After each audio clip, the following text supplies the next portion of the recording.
पितरस्योपासते तया मामध्यमेधयाग्ने मेधाविनं कुरु स्वाहा मेधाविनं कुरु स्वाहा।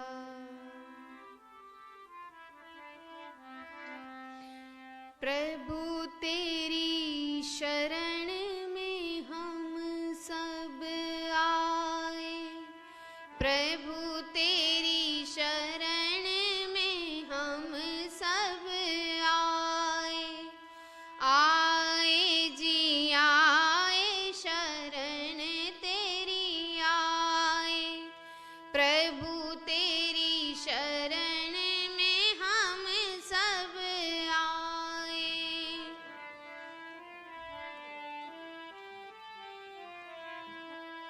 फूल मिले या मिले मुझे कांटे, फूल मिले या मिले मुझे कांटे, तेरा प्रसाद है सब तूने बांटे, सुख हो या दुख मिल के बिताए, प्रभु तेरी शरण में हम सब आए।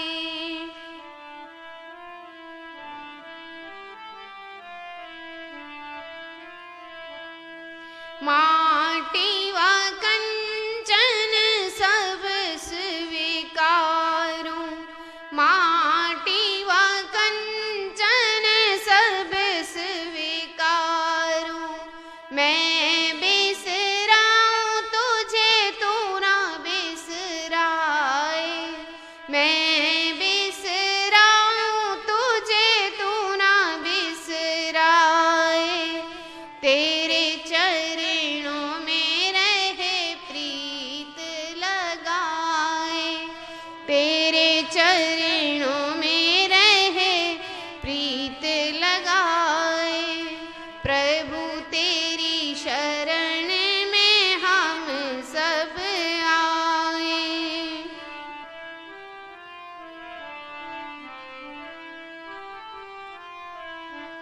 तेरे खजाने भरे मेरे दाता, तेरे खजाने भरे मेरे दाता, क्या मांगे हम तुझसे विधाता, बिन मांगे ही सब कुछ पाए, बिन मांगे ही सब कुछ पाए, आए जी आए शरण तेरी आए, प्रभु तेरी शरण में हम सब आए।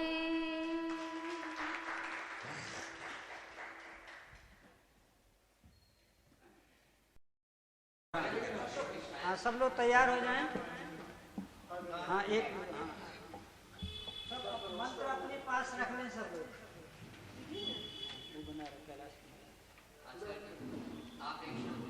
हाँ, सभी लोग ऐसे पत्रक हाथ में ले लें। हाँ, बोलिए, तैयार हैं? चलिए बोलिए। ओम अग्निमिन्धानो मनसा धियं सचेत मर्त्यः अग्निमिन्धे विवस्वभि सामवेद मंत्र संख्या 19 पदार्थ मर्त्यः हे मरण धर्मा मनुष्य मनसा श्रद्धा से अग्निम परमात्मा का ईंधन ध्यान करता हुआ धियम बुद्धि को सचेत अच्छी प्रकार प्राप्त हो, इसलिए विवस्वभि सूर्य की किरणों के साथ अग्निम परमेश्वर को अपने इंधे हृदय में विराजमान कर ओम शांति शांति शांति। दाहिना हाथ ऐसे उठा लें सब लोग, दाहिना हाथ उठा लेंगे, बोले हम आर्य समाज कुबेर नगर के समस्त आर्य पदाधिकारी गण सभासद आर्य बहनाएं प्रतिज्ञा करते हैं सामवेद की इस कथा में प्रतिदिन नियमित आकर अपनी उपस्थिति दर्ज कराएंगे, इस मंत्र को कंठस्थ करेंगे, मंत्र की व्याख्या को याद करेंगे, अंतिम दिन परीक्षा में उत्तीर्ण होंगे, ऐसी भीष्म प्रतिज्ञा करते हैं। हे ईश्वर हमारे व्रत को सफल करें। ओम शांति शांति शांति। अब आप अपने अपने स्थान पर चले जाएं, पत्र लेके, पत्र अपने पास, हाँ, पत्र अपने पास।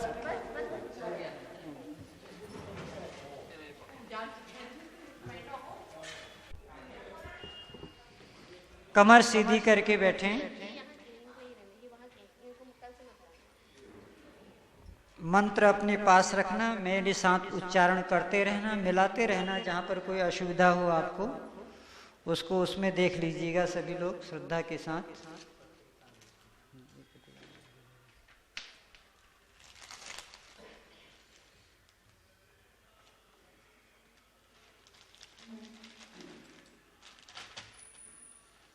कैलाश शुरू करें। कमर सीधी कर रहा है, दिया है। कमर सीधी, नेत्र बंद, लंबा और गहरा श्वास,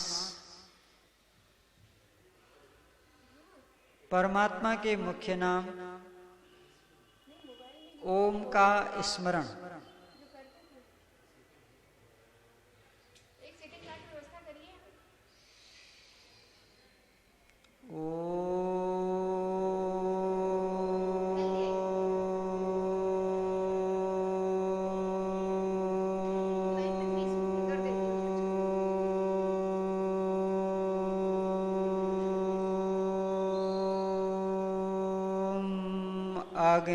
अग्निमिन्धानो मनसा धियः सचेतमर्त्यः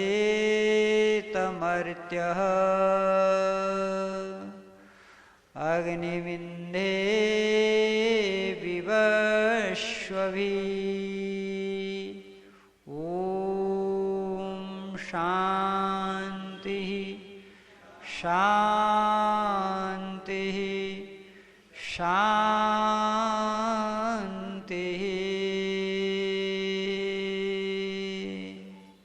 मंत्र का भावार्थ मेरे साथ बोलेंगे। ओम मर्त्यः, हे मरण धर्मा मनुष्य मनसा श्रद्धा से अग्निम परमेश्वर को ईंधन ध्यान करता हुआ धियम बुद्धि को सचेत अच्छी तरह से प्राप्त हो, इसलिए विवस्वभि सूर्य की किरणों के साथ अग्नि परमेश्वर को अपने इंधे हृदय में विराजमान कर ओम शांति शांति शांति। पिछले 2 सत्रों में हमने ऋग्वेद और यजुर्वेद की कथा संपन्न की। इस सत्र में सामवेद की कथा प्रारंभ हो रही है। सामवेद का ज्ञान आदित्य ऋषि को हुआ था। परमात्मा ने सृष्टि के आदि में 4 ऋषियों के अंतःकरण में चारों वेदों का ज्ञान दिया। तो पहला वेद है ऋग्वेद। ऋग्वेद का ज्ञान परमात्मा ने अग्नि ऋषि को दिया। यजुर्वेद का ज्ञान ईश्वर ने वायु ऋषि को दिया। सामवेद का ज्ञान परमात्मा ने आदित्य ऋषि को दिया और अथर्ववेद का ज्ञान परमात्मा ने अंगिरा ऋषि को दिया। ये ऋषि भी हमारी और आपकी तरह ही मनुष्य थे। अंतर इतना है कि इन ऋषियों का जो अंतःकरण था वो 100% शुद्ध था। कितना प्रतिशत? 100% शुद्ध था। अब अंतःकरण क्या है? ये हमारे आंतरिक विभाग हैं। अंतःकरण में 4 चीजें आती हैं: मन, बुद्धि, चित्त और अहंकार। इन चारों से मिला करके जो एक भाग बन रहा है उसका नाम है अंतःकरण। करण माने इंस्ट्रूमेंट, औजार, हथियार, साधन, कार्य करने के साधन। ये जो करण होते हैं ये 2 प्रकार के होते हैं: बाह्य साधन और आंतरिक साधन। तो बाह्य साधन में क्या आते हैं? हाथ, पांव, आंख, कान, नासिका, मुख, त्वचा। ये बाहर के साधन हैं। अगर हमें किसी दृश्य को देखना है, किसी चित्र को देखना है, तो हम आंखों का प्रयोग करते हैं। लेकिन अगर हमें कोई शब्द सुनना है तो हम कान का प्रयोग करते हैं। हमें सुगंध या दुर्गंध को देखना है तो नासिका का प्रयोग करते हैं। हमें गर्मी या ठंडी का एहसास करना है तो त्वचा का प्रयोग करते हैं। किसी वस्तु को अगर हमें पकड़ना है तो हाथ का प्रयोग करते हैं। अगर एक स्थान से दूसरे स्थान हमें जाना है तो पांव का प्रयोग करते हैं। हमारे शरीर में मल और मूत्र इकट्ठा हो जाता है, उसको बाहर निकालना है तो उसके लिए मल द्वार और मूत्र द्वार, उसके द्वारा शरीर के अंदर जो विजातीय तत्व हैं, जो वेस्टेड माल है, जो कूड़ा करकट है, उसको भी परमात्मा अपनी व्यवस्था से बाहर निकालता रहता है। तो ये तो बाह्य करण हो गए, बाहर की दुनिया को चलाने वाले। अब परमात्मा ने कहा तुम्हें संसार में भी रहना है और मेरे पास भी आना है। तो संसार में रहने के लिए तुमको आंख दे दी, कान दे दिए, हाथ दे दिए, पैर दे दिए। लेकिन जब मेरे पास आओगे तो इनसे नहीं आ सकते हो। तो मेरे पास आने के लिए तुमको मैं अंतःकरण दे रहा हूं, भीतर के औजार, भीतर के संसाधन। तो उसमें पहला संसाधन है मन। मन का काम है संकल्प विकल्प करना। सत्संग जाऊं या न जाऊं, इसका नाम है मन। जो अभी किसी बात का निर्णय नहीं कर पा रहा है, असमंजस में पड़ा हुआ है, दुविधा में पड़ा हुआ है, संशय में पड़ा हुआ है, निश्चित नहीं कर पा रहा है, इस स्थिति को कहते हैं मन। फिर उसके बाद एक दूसरा पार्ट है जिसका नाम है बुद्धि। दृढ़ निश्चयात्मका वृत्ति इति बुद्धि। जिसने निश्चय कर लिया है, संकल्प कर लिया है कि सत्संग जाना है तो जाना है। जैसे अभी आपने जो दाईं भुजा उठा करके प्रतिज्ञा किया था, वो मन से किया था कि बुद्धि से किया था? बुद्धि से किया था। मन से तो हो ही नहीं सकता, मन तो संकल्प विकल्प करता है। वो आपने बुद्धि से किया था कि हाँ हमने निर्णय कर लिया है कि हम प्रतिदिन सत्संग में जाएंगे, मंत्र को याद करेंगे, परीक्षा में बैठेंगे, ये निर्णय बुद्धि का है। तो मन, बुद्धि, एक तीसरा होता है चित्त। चित्त कहते हैं जिसमें स्मृतियां संग्रहित होती हैं। जैसे आप किसी के पास गए, उनसे कहा नमस्ते, हमने आपको परसों आर्य समाज सहजपुर में देखा था। तो ये बात न तो मन से होती है, न बुद्धि से होती है, ये चित्त से होती है। आपके चित्त में जब दोनों लोग आपस में वार्तालाप कर रहे थे तो एक संस्कार पड़ता जा रहा था, संस्कार पड़ता जा रहा था। वही संस्कार चित्त वृत्तियां कहलाता है। और पतंजलि महाराज कहते हैं योगः चित्त वृत्ति निरोधः। ये जो मन में उठने वाली वृत्तियां हैं, ये वृत्तियां जब हमारी रुक जाएंगी तो हमारे मन का निरोध हो जाएगा, अर्थात मन के सारे अवरोध समाप्त हो जाएंगे। निरोध होते ही अवरोध नष्ट हो जाते हैं। जब तक निरोध नहीं होगा तब तक अवरोध नष्ट नहीं होंगे। अवरोध को नष्ट करने के लिए निरोध का होना जरूरी है। तो वह निरोध कब नष्ट होगा? जब दृढ़ निश्चयात्मक वृत्ति, आपने निश्चय कर लिया। तो चित्त क्या हुआ? स्मृतियों का भंडार।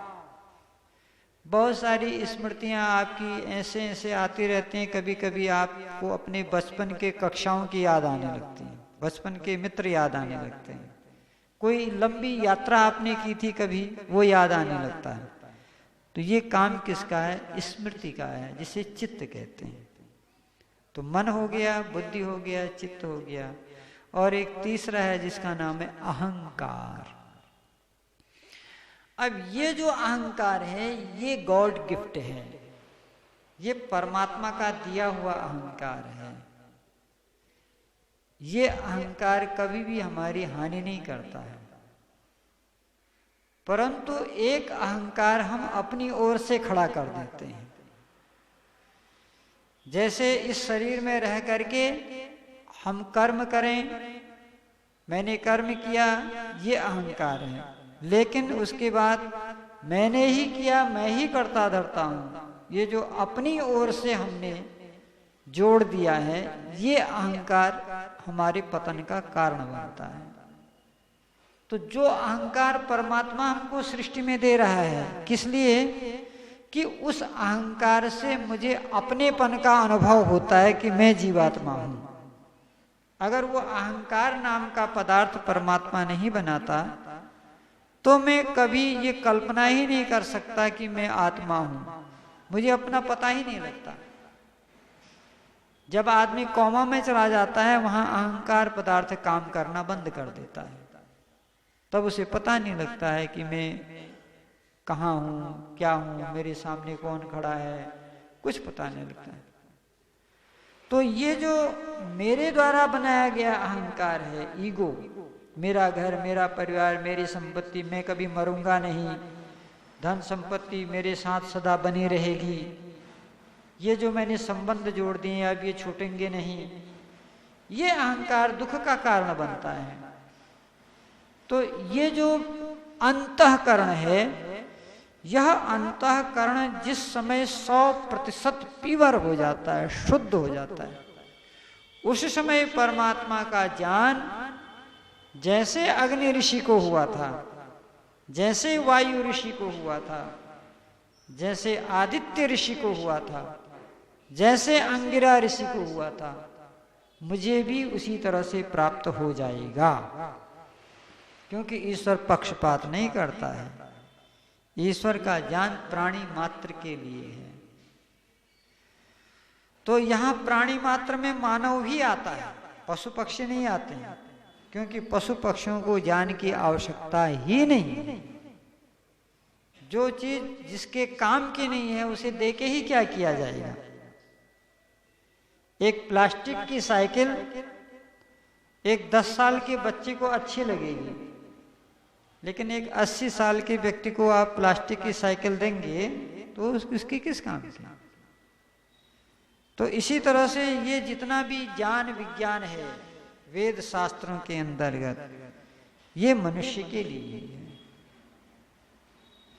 तो हमें उस चीज को प्राप्त करने का यत्न करना चाहिए जो केवल हमारे लिए ही है। भोजन, वस्त्र, आवास, ये तो पशु पक्षियों को भी प्राप्त हो जाता है, लेकिन जो पशु पक्षियों को नहीं प्राप्त होता है वो है सत्संग, वो है ज्ञान। तो हमें अपना अधिक समय यही देना चाहिए, क्योंकि परमात्मा ने इस कार्य के लिए हमको विशेष भेजा है। अगर यहां आने के बाद भी हम रोटी कपड़े के धंधे में लगे रहे तो हम में और पशुओं में कोई विशेष अंतर नहीं होगा। अगले जन्म में परमात्मा कहेगा कि तुमने सारे जीवन भर धन ऐश्वर्यों को कमाने में ही जीवन नष्ट किया है, चलो अब हम तुमको इस पुरुषार्थ से छुट्टी देते हैं, तुमको पशुओं के शरीर में डाल देते हैं, वहां सब मिला करेगा, ऑटोमेटिक मिला करेगा। लेकिन मैंने जिस ज्ञान की प्राप्ति के लिए आपको भेजा था वो तो आप प्राप्त नहीं कर पाए, तो इसलिए जो है आपका मानव जीवन अधूरा ही रह जाएगा। तो हमें इन मंत्रों को याद करना है, इन पे चिंतन करना है अर्थ सहित। ये सामवेद की ऋचाएं प्रतिदिन आपको ये ऋचा सुनने को मिलेगी और अंतिम दिन पुनः प्रतिवर्ष की तरह परीक्षा होगा। तो आपको अगर एक मंत्र याद हो जाता है तो जीवन आपका कृतकृत्य हो जाएगा। तो आज ये भूमिका के रूप में इतना ही आपको दिया है, आपका बहुत बहुत धन्यवाद है। कुछ पुस्तकें जो पिछली बार कई लोगों को नहीं प्राप्त हुई थी वो पुनः लाए हैं, वो लोग ले सकते हैं। और कल से फिर विधिवत ये मंत्र प्रारंभ हो जाएगा। मंत्र को याद करना है, अर्थ सहित याद करना है। और पुनः मैं एक बार इस मंत्र के अर्थ को व्हाट्सएप के माध्यम से सबके व्हाट्सएप पर भेज दूंगा। तो जब भी आपको कोई शंका हो आप उसको ऑडियो को खोलिए और मंत्र को सुनिए, उसके अर्थ को याद कीजिए। ये इस बार एक फैसिलिटी आपको अलग से दी जा रही है, इस फैसिलिटी का आनंद उठाइए ताकि आपको मंत्र याद हो जाए। घर में भी बैठे हैं आप, आपने ऑडियो खोला, सुन लिया मंत्र को, अर्थ को। तो प्रथम सत्र में आज इतना ही है। और आज का प्रश्न है सामवेद में कितने मंत्र हैं, ये प्रश्न आज का है। उत्तर अभी बता दे रहे हैं, 1875 मंत्र हैं। कितने मंत्र हैं? 1875 मंत्र सामवेद के अंदर हैं। हाँ, ये आज का प्रश्न है। बहुत बहुत धन्यवाद। ओम द्यौ शांति अंतरिक्षम शांति पृथ्वी शांतिरापः शांतिरौषधय शांतिर्वनस्पतयः शांतिर्विश्वे देवा शांति ब्रह्म शांति सर्वगुण शांति शांतिरेव शांति सामा शांतिरेधि। ओम शांति शांति शांति। जो बोले सो वे वैदिक धर्म की, सत्य सनातन वैदिक धर्म की, महर्षि देव दयानंद की, गुरुवर ब्रजानंद की, भगवान राम की, भगवान कृष्ण की, आर्य समाज, वेद की ज्योति, ओम का झंडा, वैदिक ध्वनि।